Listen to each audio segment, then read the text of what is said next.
To illustrate partnership dissolution, let us solve problem. Okay, so problem letter A. Ace, Bon, and Carl are partners sharing profit and losses of 40%, 40%, and 20% respectively. The December 31, 2020 balance sheet of a partnership before any profit allocation is summarized as follows. Cash, 180,000. Inventories, 120,000. Equipment, 150,000. Trademark, 45,000 for a total of 495,000. With respect to liabilities and capital, okay, accounts payable amounted to 15,000. Carl loan of 10,000. Ace capital, 200,000. Bond capital, 180,000. Carl capital, 90,000 for a total of 495,000. So, una, okay, kung ang loan ay nakapresent, no, sa liability portion ng balance sheet, okay, partnership statement of financial position, okay, yan ay payable ng partnership, receivable ng partner. So in computing for the total interest of the partner, okay, additional po yan or added siya sa total interest. And of course, if it is presented, no, in the asset portion of the partnership, receivable ng partnership yan, liability or payable naman yan ng partner. So the effect is deduction naman. Okay? So si Carl, kung siya ang retiring partner dito, okay, to be added, no, or included sa kanyang total interest yung 10,000. Pero kung hindi siya ang retiring partner, you can disregard muna yung 10,000. Okay? Now, aside from that, okay, sabi sa problem, the income summary account has a credit balance of 50,000, okay, for the year 2020. Ano ang effect niyan? Okay? Itong 50,000 na ito, na credit balance ay net income, no? Ang sinasabi lang dyan. So kung net income yan, to close this net income, i-debit mo ang income summary account, okay, which is 50,000, at ang effect niyan ay credit siya sa capital ni Ace, okay, capital ni Bon, and capital ni Carl. So paghahatian nila to, itong 50,000 na ito, using the P&L ratio of 40:40:20. So 40% of 50,000 is 20,000. Okay? 20,000 din kay Bon, while 10,000 naman ang kay Carl. So kung debit balance yan, it signifies na net loss. So balik na rin mo naman yung entry. So dito class, mapapansin nyo, nadagdagan, no, ang capital ni Ace, ni Bon, and ni Carl due to the share in the net income. Okay? Now, aside from this, sabi pa sa problem, on January 1, 2020, a partner has decided to retire from the partnership and by mutual agreement among partners, the following have been arrived at. Okay? Ito po yung revaluation naman. Okay? Inventories amounting to 20,000 is considered obsolete. So, ang normal balance ng asset ay debit. Since obsolete na inventory, i-credit mo naman, no? Credit inventory. Yan. So we have here credit inventory amounting to 20,000. Okay? What else? Equipment should be adjusted to the current value of 135,000. Magkano ba kasi ang equipment natin? 150,000. So there is a decrease in equipment, okay? Amounting to 15,000. Okay? So from 150, naging 135. Trademarks are to be written off immediately before retirement. So, credit ka rin ng trademark amounting to 45,000. So, ito class, revaluation, ang effect naman yan class ay sa capital. No? And take note class that there is a direct relationship between asset and capital. So, pag nagdi-decrease ang asset, nagdi-decrease din ang capital. So, i-debit mo ngayon si Ace capital, Bon capital, and Carl capital, again using the 40, 40, and 20 P&L, okay, ratio. So 40% of 20 plus 15, okay, 35 plus 45, that's 80,000. So 40% of 80,000 is 32,000. Okay, kay Bon, 32,000 din. At kay Carl, you have here 16,000. So, ang effect naman kasi pag dinebit mo ang capital, deduction naman yan. So, ito yung entries natin, no? Which will be adjusted, no? Itong mga capital na ito, doon sa total interest computation. So, kung i-compute na natin ang total interest, we have here capital plus minus L. Ano yung L? Loans. Okay? So, si Ace, si Bon, at si Carl. Magkano ba ang capital ni Ace? Sa problem class, we have here 200,000. Okay? Si Bon naman, meron po tayong capital of 180,000. While si Carl, meron siyang capital na 90,000.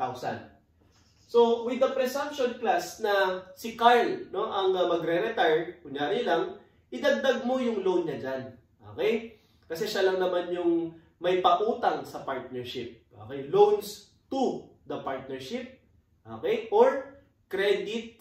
Okay? Or liability portion ng book nakapresent yung loan. So, plus 10 tayo dito. Okay? So, ang ating total interest, okay, before adjustment ng share in the net income and revaluation is equivalent to 200,000, 180,000, and 100,000 for Ace, Bon, and Carl, respectively. So, plus minus ka dito, okay, share in the net income plus, minus ka naman ng revaluation. Ito na yung mga share niya dyan, no? We have here 20 for Ace, 20,000 for Bon, and 10,000 for Carl. With respect to revaluation, meron naman tayo ditong minus 32,000, minus 32,000, and minus 16,000. So kung mapapansin nyo class, no, ang total interest na natin, okay, before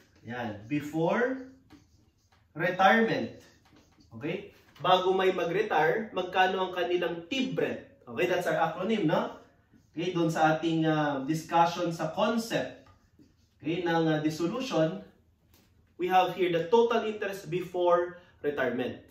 Okay? So, 200 plus 20, that's 220. Minus 32,000, we have here 188,000.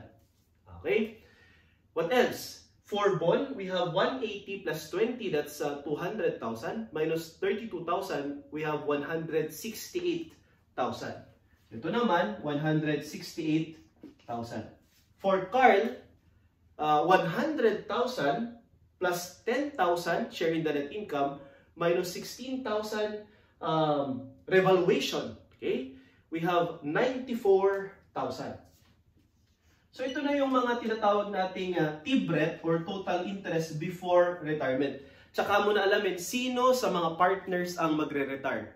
Okay? Si Ace ba na merong 188,000? Si Bon ba na merong 168,000? Or si Carl na merong 94,000 interest. Okay? Now, after determining, class, i-plot mo lang yung TIBRET, okay, Charette format. Okay? Ngayon, yung nasa gitna niya ay ang ating adjustment, which could be either bonus, okay, bonus to the retiring partner, or bonus from the retiring partner, okay, or there is revaluation, entire revaluation or specific revaluation. O kaya naman, kung may maligaw class, no? In case lang na old problem ang masolve ninyo or sa board exam, o kaya naman sa inyong quiz, okay, or prelim or final examination, ang nilabas naman ay goodwill, just in case lang na meron, okay, baka yan ay full or partial goodwill. But again, due to PFRS 3, goodwill should arise from, okay, purchase. Diba? Hindi pwedeng internally generated. Yan. So ngayon, to illustrate the TIBRET Charette format, alam na natin, no, na ang total interest before retirement ni Ace ay 188,000, ni Bon 168,000, at si Carl ay 94,000. So i-plot mo lang. Okay? TIBRET. Yan. Ace, Bon, Carl. So 188,000, 168,000, and 94,000. Okay. So first requirement, number 1. If Carl retired, eksakto class, si Carl yung nag-retire, no? If Carl retired, yan, and received 90,000 as retirement price, how much will be the adjusted capital of ACE under bonus method? O class, ganito lang po, no? I-plot mo lang dito. Dito naman yung total interest after retirement. Okay? We have here CHARET. Yan yung acronym natin, no? Total interest after retirement. So magkano naman yan? So to determine kung magkano yan, okay? Since nalaman natin na si Carl ang magre-retire at provided sa problem kung magkano ang retirement price, i-plot mo lang dito yung RP, no? RP. And the retirement price is equivalent to, okay, 90,000. So sinasabi lang class dito sa format, from 94 naging 90 siya. So meron siyang adjustment na minus 4 due to B. Ano yung B? Bonus. Okay? And this is a bonus from the retiring partner to the remaining partners. So kung bonus pala ito class, ito yung adjustment, di ba? Pag triangle adjustment. Ang entry mo dito, okay, ay debit Carl capital amounting to 4,000, okay? And credit ACE capital, okay? And bond capital amounting to how much? Siyempre, gagamitin natin yung remaining PNL nila, which is 40:40, or 4 plus 4, that's 8. 4 over 8, 50%. Diba? 4 over 8, 50%. So, hati sila dito, tig 2,000 sila. Okay? 2,000. So, ngayon, dahil sa entry na ito, okay, madadagdagan ngayon ng 2,000 na bonus itong si ACE at 2,000 din na bonus itong si Bond. So 188 plus 2,000, we have here 190,000.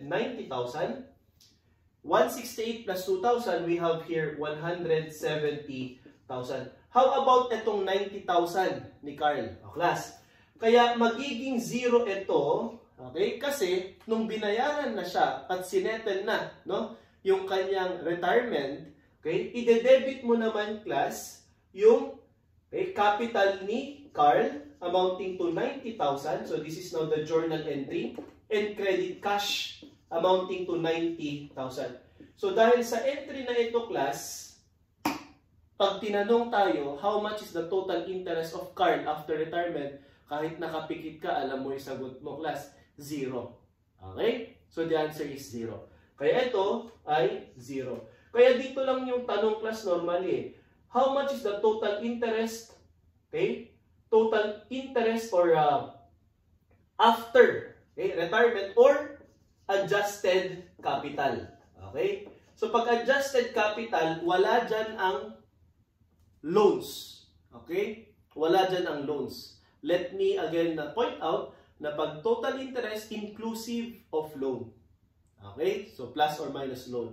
Pero kapag capital, wala dyan yung loan. Okay? So ngayon, kung mapapansin nyo, 94 ang kanyang total interest, okay, si Carl. Tapos, nabawasan ng 4. Okay, so 90 na lang. Okay, and dinebit mo ang capital na 90, 0 na ang kanyang total interest or capital.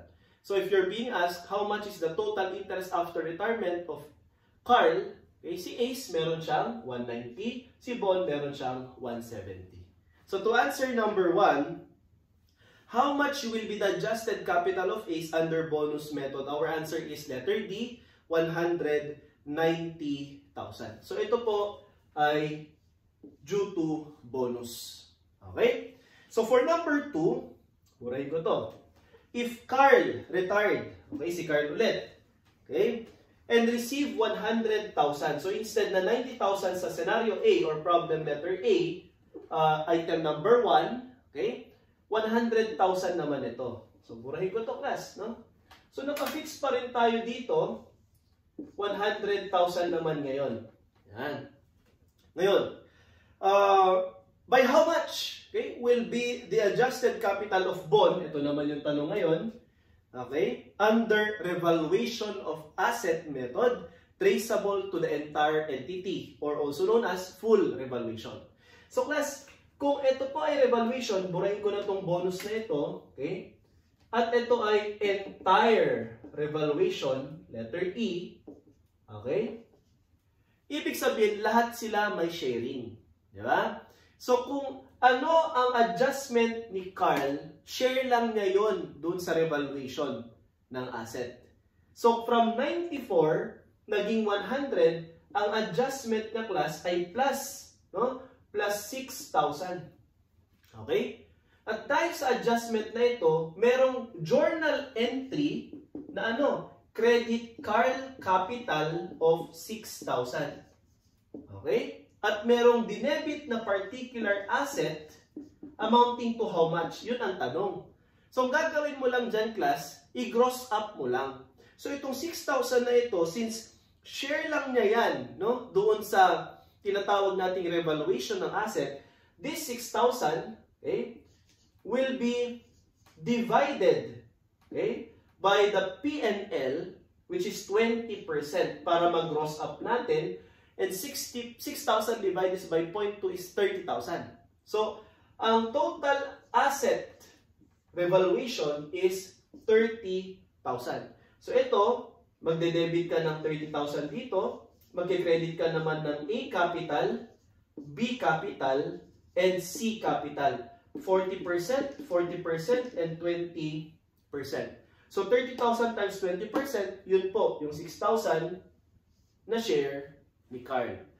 30,000 times 40%, we have here 12,000. And also for bond capital, 12,000. So, kung mapapansin nyo, class, kapag ka-entire revaluation, kung plus, okay, ang adjustment doon sa retiring partner, plus din ang adjustment sa mga remaining partners. And vice versa. Kapag minus naman ang adjustment sa retiring partner, minus din ang adjustment sa remaining partners. So, dito plus 12,000.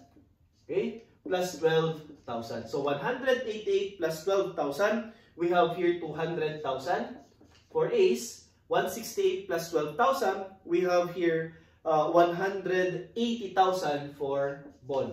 Pero pag tinanong tayo, magkano naman ang kay Carl? 0. Okay? Kasi nga, entry ng retirement or the settlement of the said retirement price, debit ka ng capital of Carl capital, 100, credit cash, 100,000. So, ito po ay 0. So, to answer number 2, ang sagot natin ay 180,000. This is our answer for number 2. Okay? Now, for number 3, if Carl retired and received 95,000, by how much will the adjusted capital of bond be higher or lower than A's under specific revaluation?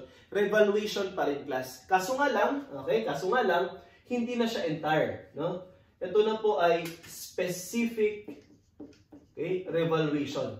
So kung specific yan, class, siya lang ang mag-a-adjust. Okay? Sa problem, si Carl lang po ang mag-a-adjust. Kasi nga, okay, burahin ko to. From 90,000 na interest before retirement, ang kanyang retirement price as provided sa problem ay naging 95,000. Okay? This is the retirement price. So, we have here adjustment of 1,000 only attributable kay Carl. Specific revaluation. So, debit tayo ng asset amounting to 1,000 and credit tayo ng Carl capital amounting to 1,000.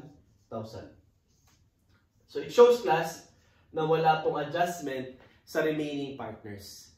So, 188 pa rin at 168 pa rin respectively ang kanilang capital. So, ang tanong dito, class, is by how much, okay, will be the adjusted capital of bond be higher or lower than A? So, i-compare mo 168 versus 188. So, meron kang 20,000 lower possible compared kay A. So, our answer here, class, is letter B, 20,000 lower. So, pag specific revaluation, class, ito yung entry, walang sharing. Sa kanya lang. Okay? So we have here our causes, no? Causes of adjustment sa retirement na discuss na natin. At ang acronym natin, class, dahil wala naman pong goodwill method, no? Kasi PFRS 3 again provides that goodwill should arise from purchase. Dito walang purchase na nangyayari dito. Kaya ang acronym natin, class, ay BES. Ayan. Tandaan si BES kapag ka dissolution. Ano yung BES? Bonus method, entire revaluation, and specific revaluation. Okay? So let's continue for number 4. If Bon retired, ngayon, class, hindi na si Carl. Ha? Uy, Carl, hindi ikaw ang magre-retire, si Bon. Eh kung si Bon pa lang magre-retire, class, kailangan mo bang dagdagan?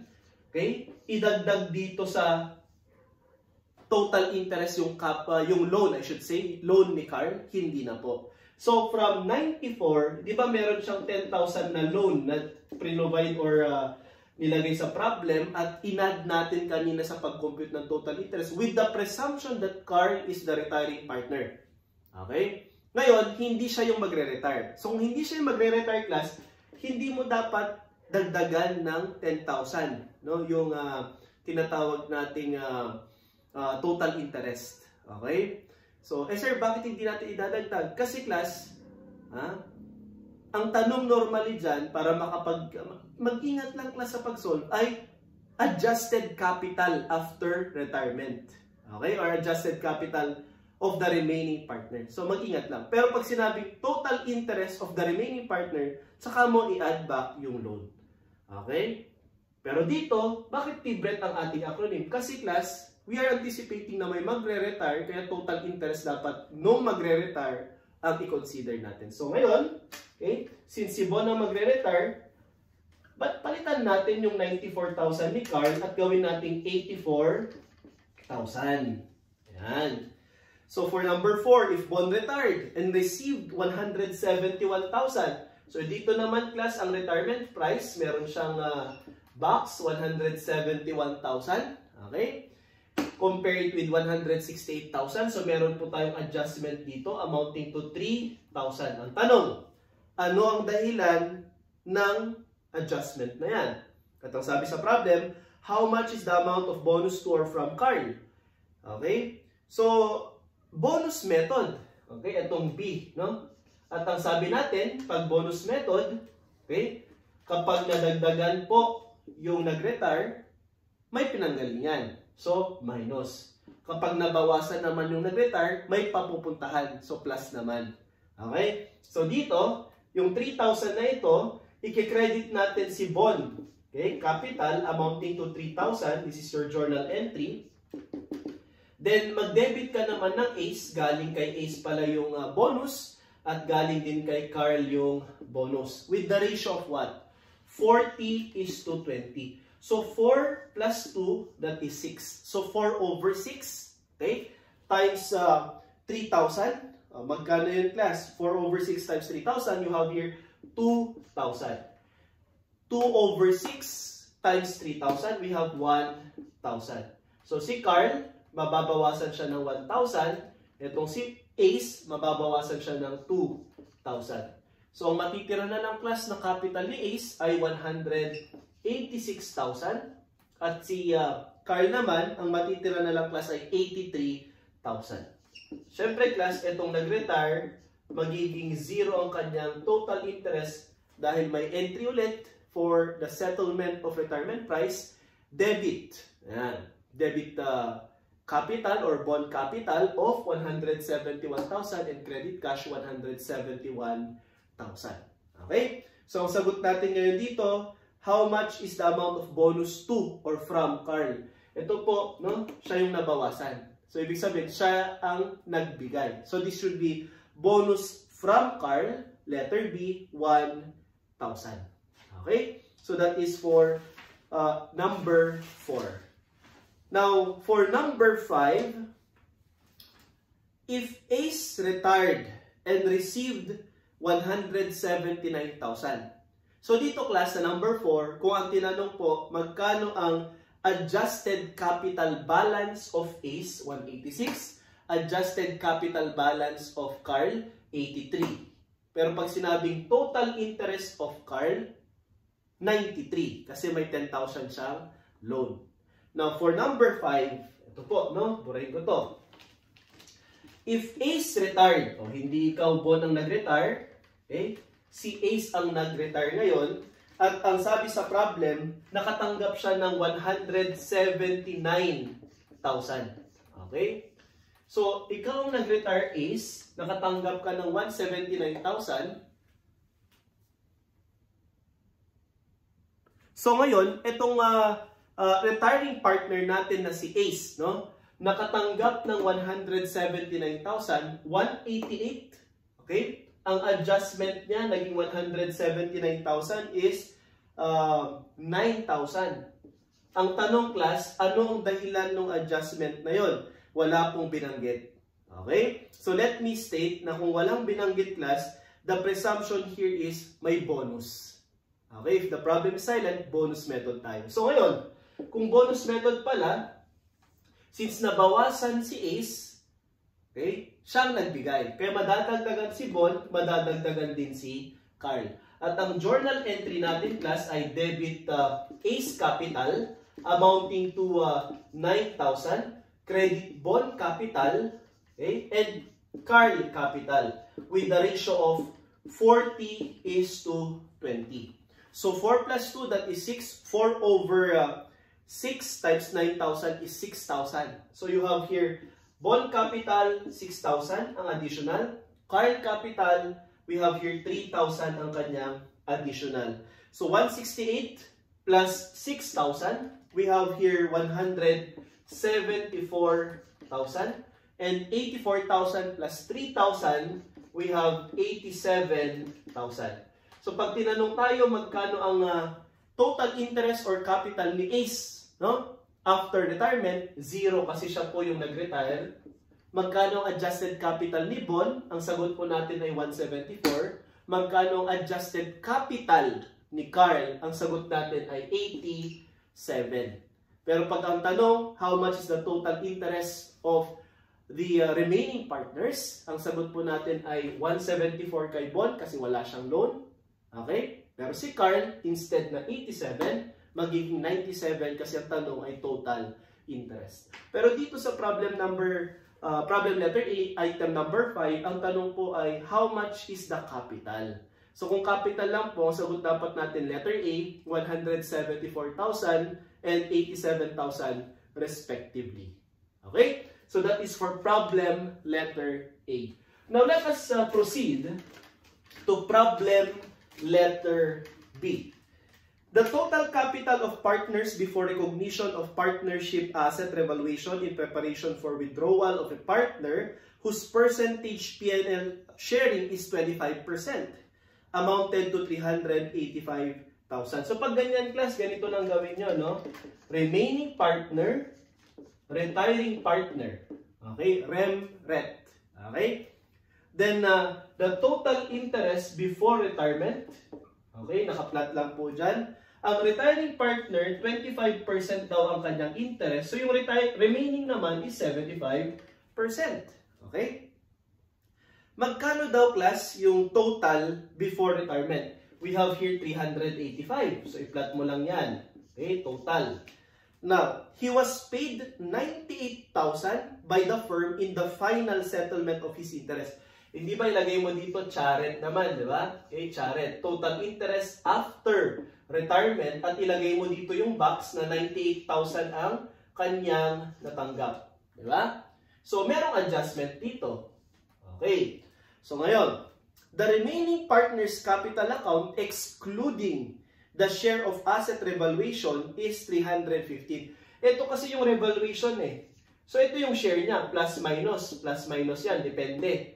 Okay? So, excluding pa ito, 315,000 ang kanyang total interest. Yung mga remaining. So, dito mo ipa-plot yung 315,000. So, ma-work back natin, class, na from 350 naging 385 ito, meron siyang 70,000, okay, na total interest before retirement. Si retiring partner. So, from 70, nakatanggap siya ng 98, nadagdagan po siya ng 28,000. At itong 28,000 na ito, okay, ay revaluation. Share niya sa revaluation. So 28,000, divide this by 25%, meron tayong full revaluation of how much? 112,000. Yan po ang full revaluation natin. So how much is the amount of full revaluation of the firm as agreed by the partners? Ang sagot po, letter D, 112,000. So kung 112 ito, pag minultiply mo to ng 75%, no? Ito po ay 84,000. So ang share naman ng mga remaining partners ay 84,000. So 315 plus 84,000, this is now 399,000. Kaya ang magiging sagot natin, class, for number 2, how much is the total adjusted capital of remaining partners? Letter B, 399,000. Okay, so with this, we end our discussion for part 1 of our drill with respect to retirement, okay, partnership dissolution. Our next topic will be partnership admission, okay, or dissolution through admission.